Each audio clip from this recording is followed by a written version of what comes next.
खबर जरा उन लोगों की भी जो मुख्तलिफ हिस्सों के अंदर दुकानें खोलकर अद्वियात फरोख्त करने का सिलसिला इस वक्त जारी रखे हुए हैं। और आप ये भी मानकर चलिए कि खित्ते में इस वक्त दवा फरोशी गैर मुनज़्ज़म धंधे में तब्दील हो गई। इसकी बहुत सारी वजूहात हैं। महकमे को एक तो इस वक्त भी अफरादी कुव्वत की कमी का सामना है। मुख्तलिफ हिस्सों के अंदर जो दुकानें खुली हैं, जहां जहां इस वक्त काम हो रहा है, हमारी जानकारी के मुताबिक 60,000 के आसपास दुकानें हैं। और खासतौर से गांव देहात के अंदर भी जहां इंतजामिया की कोई तवज्जो इस वक्त नहीं है, 60,000 दुकानों में से सिर्फ 15,000 दुकानें रजिस्टर हैं। बाकी दुकानें किसने खोली, कैसे खोली, किसने इजाजत दी, किसके साथ रजिस्टर हैं, किसके कहने पर वो दवाइयां इस वक्त दे रहे हैं, ये बड़ा सवाल इस वक्त भी इंतजामिया के सामने, और ये एक बहुत बड़ा चैलेंज है। इसके अलावा ये भी समझ में आती है कि 20,000 कुछ ऐसी इस बात की तरफ इस बात का इशारा मिला है कि 20,000 परचून और थोक अद्वियात फरोश करने वाली जो मंजूर शुदा दुकानें हैं, जबकि अद्विया फरोशों की जो असल तादाद है इससे कई गुना ज्यादा है। ये तादाद कम से कम 60,000 से ज्यादा है। और जो अदादोशुमार हमारे पास है वो बताते हैं कि सिर्फ 20,309 अद्वियात फरोश और जो होल सेलर्स मंजूर शुदा हैं, जिन्हें महकमा food and drug control organisation और जो इस वक्त काम कर रहे हैं फार्मेसी काउंसिल ने अद्वियात के कारोबार की इजाज़त दे रखी है। लेकिन हज़ारों की तादाद में जो दुकानें या कारोबार इस वक्त चल रहा है, वो किस तरीके से गैर मुनाजिम इस धंधे को चलाने में कामयाब हो गई, ये बड़ा सवाल इंतजामिया के सामने। सैयद इरफान फाजिल हमारे साथ हैं। इरफान फाजिल, 60,000 या इससे ज़्यादा दुकानें एक अंदाजे के मुताबिक, लेकिन रजिस्ट्रेशन सिर्फ 15,000 की।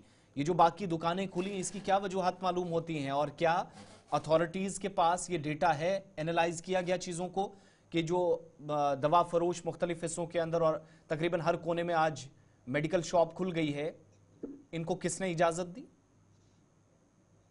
बहुत बहुत शुक्रिया आसिफ। जहां तक जिस तरीके से आपने भी कहा कि एक साइड से आप देखते हैं 60,000 शॉप्स आर ओपन, जो कि तकरीबन 15,000 ही है जो उसमें रजिस्टर्ड है।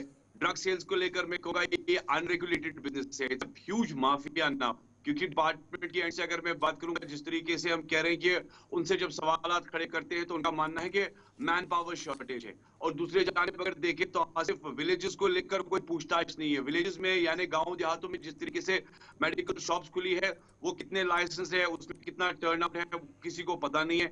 ड्रग मार्केट के साथ साथ जो ड्रग शॉप्स है, ये मान लीजिए अब हर नुक्कड़ कॉर्नर में खुल चुका है। और खास तौर पर अगर सिटी को लेकर मैं बात करूं, जिस तरीके से आपने भी कहा कि 20,300 जो है वो अप्रूव्ड ड्रग डीलर्स है। होलसेल को लेकर मैं अगर बात करूं तो जम्मू कश्मीर में इसके साथ साथ जो परमिशंस है, या इसके साथ साथ जो ड्रग कंट्रोल ऑर्गेनाइजेशन है या फार्मेसी है, अब इसके भी जो लाइसेंस है या बिजनेस के हवाले से जो रजिस्ट्रेशन है, वो कैसे होती है। होलसेल यानी लाइसेंस होल्डिंग के मामला हो या फिर होलसेल डीलर्स को लेकर जो इंस्पेक्शन होता है, क्या वो प्रॉपरली होता है या पीरियोडिकली होता है। अगर आप पीरियोडिकली होता है तो डिपार्टमेंट का मानना है कि इसमें फाइन भी किए जाते हैं, और साथ ही साथ जहां पर डेफिशिएंसी लगती है, खामी लगती है, तो उनकी लाइसेंस भी कैंसिल हो जाती है। मगर खास तौर पर अगर देखें कंप्लेंट्स कितनी हो रही है, या शॉप्स को लेकर कितनी ऐसी शॉप्स है जो आपके डेटा में है, जो आपका डेटा जनरेट कर रही है। अब ड्रग कंट्रोल ऑर्गेनाइजेशन की बात करेंगे तो उनका मानना है स्टैटिस्टिकली अगर मैं ऑर्डर को लेकर बात करूं तो कई सारी चीजें जो है वो अनअप्रूव्ड शॉप्स है। अब अगर वो अनअप्रूव्ड है तो उसमें लोग जो काम कर रहे हैं वो कौन है, क्या अभी आपने एक नजर डाली है? कि मैं आपको बताऊं कि लाइसेंस के साथ साथ वो लोग जो शॉप्स चला रहे हैं, वो या तो जहां हार्डली ट्रेनिंग के हवाले से उनके पास हल्की फुल्की ट्रेनिंग होगी, या लैब असिस्टेंट्स होंगे, लैब टेक्नीशियन होंगे, या मेडिकल असिस्टेंट्स होंगे जो तकरीबन 1 साल का डिप्लोमा करके दुकानों पर बैठते हैं। अब अगर यही बात मैं लोटिका फौजिया जी को लेकर करता हूं, जो कि ड्रग कंट्रोलर है, जो लाइसेंस को लेकर मेडिसिन को लेकर देखती है, उनका भी मानना है कि रजिस्ट्रेशन प्रोसेस जो है ये कंप्लीट करता है फार्मेसी काउंसिल, और फार्मेसी काउंसिल के साथ जो डिग्री है वो मैंडेटरी है। तो कितना आपने आज तक क्या है, कितना आपने उस पर कार्रवाई की है? जबकि फ्लड्स के दौरान मुझे आज भी याद है, जब यहाँ सैलाब आया, इतने सारी शॉप्स जो थी, ठीक है आज तो कोई रिकॉर्ड ही नहीं है। अब जिसने मर्जी दवा की दुकान खोली, उसके बाद अगर रिकॉर्ड खंगेलने की कोशिश की जाती है, कहते हैं रिकॉर्ड ही मिला जी, रिकॉर्ड ऑलरेडी वहां पर दर्ज था। तो ऑनलाइन सिस्टम के साथ आप कितनी कार्रवाई कर रहे हैं, कितना कुछ देख रहे हैं? मैं तो कहूंगा चलिए बस जी, अनुभव बहुत में शुक्रिया कान्हा राजा है। इरफान हमारे साथ ज्वाइन करने के लिए। ये सूरत हाल शहर की नहीं है, गांव की भी है, और कश्मीर की नहीं है, जम्मू की भी है। एक इस डाटा है जो कंपाइल किया गया है, लेकिन जब आप ग्राउंड पर देखें तो उस डाटा से बहुत ज़्यादा चीज़ें जो है वो ऊपर आ चुकी है। लेकिन शायद इंतज़ामिया को कोजी रूम से बाहर आने की ज़रूरत है।